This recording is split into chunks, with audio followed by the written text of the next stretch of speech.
এই দাঁড়াও দাঁড়াও, যদি আমার নাম সোয়া কুইন গেমিং না হতো তাহলে কি গেমিং হতো?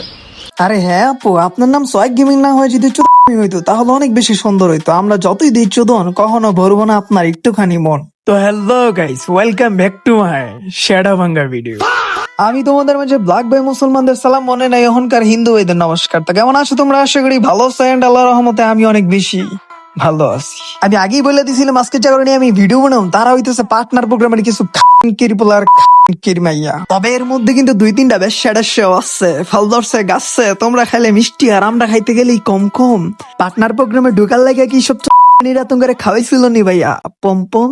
একটা মিথ্যা কথা ঢাকার লেগে হাজারটা মিথ্যা কথা বল দিব তোমাদের ভাই। মনে রেখো, ফ্রি ফায়ার কন্ট্রোল তোমাদের হইলো, দেশের কন্ট্রোল কিন্তু আমাদের। তারপরও মনের মধ্যে কোনো জিত নাই, অহংকার নাই। যাই হোক ভাই, মিথ্যা কথা না বললে সত্যি কথা হইলা দুনিয়াতে বাচ্চা থাকতে চাই। আসলে ভাই সত্যি কথা বলতে তোমাদের এইসব চঞ্চং বকবং কাহিনী দেখলে অজান্তে মুখে আসে হাসি। তো চলো সবকিছু বাদ দিয়ে তোমাদের একটা বড়লোকের ঘরের ফকির নিমের সাথে দেখা করায় আসি। তো গাইস, তোমরা অনেকেই শুনছো খুব তাড়াতাড়ি আমি নাকি বিবেস পাইতে যাইতাছি।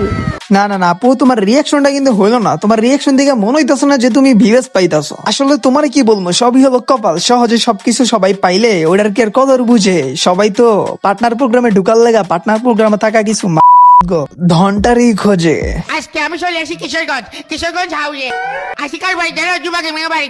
আসলে ভাই দুঃখজনক বিষয় হইতাছে এটাই হলো আমাদের গেমিং কমিউনিটি। মানে ডু হওয়ার পরে একজন একজনের বাসায় চলে যায়, রুমে চলে যায়। এর মধ্যে সুযোগ পেলে তো আবার একজন আরেকজনে দুধ কলা রুটি খাওয়ায়। তবে গাইস, এইসব মাখামাখি চাটাচাটির মাঝে আমি তোমাদের একটা ছোট্ট স্টোরি শোনাই। মাইয়া এক পোলার হাতে ধরে অনলাইনে আসলো, হাজার জায়গায় মারা দিয়ে একটা পিসিও কিনলো। এরপর ভাব নাই বাইরে হোটেলে খায় এইসব বইলো অডিয়েন্সের ইমোশনে ফেলাইয়া সিম্পাতি নিয়ে ভিউও কামাইলো। তবে ভাই এক কথা আছে না, যত দিবা তত খাইবো। আইফোন 15 প্রো ম্যাক্স দিলে তোমার চাইটা দিব। তবে মাইয়ার তো এইসব দিয়া হইব না, মাইয়ার লাগবে অনেক বড় কিছু। এখন ভাই বাদর তোমরা কি ভাবতেছো? হ্যাঁ, তোমরা যেটা ভাবতেছো এটা তো আছেই, বাট আমি বলতেছি আরেকটার কথা। যেমন কিছুদিন আগে পার্টনার প্রোগ্রামে থাকা একটা বলদ্রের ডুবা নাইলো, আর তার বাসায় যেয়া দিনের রাতে ফ্রিতেই চাইটা দিল। দেন মাইয়া এত চাটাচাটির পরে ফাইনালি বিবেস পাইতে গেল। আর সাথে পার্টনার প্রোগ্রাম তো আসেই। আর পার্টনার প্রোগ্রাম মানে হইতাছে কিছুদিন পর পর মেল বক্সে থেকে এক একটা ইভেন্ট ফ্রিতেই ক্লেম করা।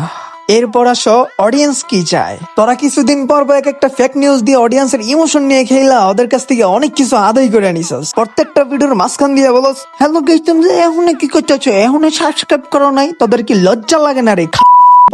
দিনের পর দিন ওদের সাথে মিথ্যা কথা বইলা, ওদেরকে ঠগাইয়া, ওদের দেওয়া টাকা দিয়া পিসি কিনলি, মোবাইল কিনলি, গাড়ি কিনলি, বাড়ি কিনলি, বাইক কিনলি। এর বিনিময়ে ওদেরকে তোরা কি দিলি? ওরা তো তোদের মতো তোদের কাছে এত কিছু চায় না, ওরা চাইছে শুধু অল্পিক। এটা কি ব্যাগে নিয়ে দিতে পারছো? এরপর তাদেরকে উল্টা পাল্টা বুঝ দিয়ে এই সাবজেক্টটাই তোরা সাইডে ফেলাই দিছস। 2 দিন পর পর ইউটিউব থেকে একটা জিনিস পাইয়া কনগ্রাচুলেশন লিখে পোস্ট করস। তোদের কি ভাই লজ্জা শরম বলতে কিচ্ছু নাই? এরপর আসো বিবেস নিয়া। আমার দেখা ইউটিউবে এমন অনেক পোলাবেন আছে যাদের রক্তপানি করে তারা ইউটিউবিং করতেছে, ভালো সাবস্ক্রাইবার আছে, ভালো ভিউজ আছে, কিন্তু আইডিতে কোনো বিবেস নাই। ভাই বিবেস তো অনেক দূরের কথা, বিবেস যা আসবো এমন কোনো ধারণাও নাই। আর এখন যদি আসো মেয়েদের বিষয় নিয়ে, ওরা নিজের ফেস নিয়ে লাইভ স্ট্রিম করলে আর পার্টনার প্রোগ্রামে থাকা কিছু মাদার সাথে ভালো চাটাচাটির সম্পর্ক থাকলে ওদের আইডিতে অটোমেটিকলি বিবেস চলে আসে। তবে ভাই এইসব বিষয়গুলো নতুন না, আমার আগে এরকম অনেক রোস্টাররাই ভুলে গেছে। তবে আমার আর কিছু বলার নেই। তবে আমি লাস্ট একটা ওয়ার্নিং দিয়া যাই, তোমাদের চ্যানেলে 1 মিলিয়ন, 2 মিলিয়ন, 10 মিলিয়ন এগুলো যারাই করছে না মনে হয়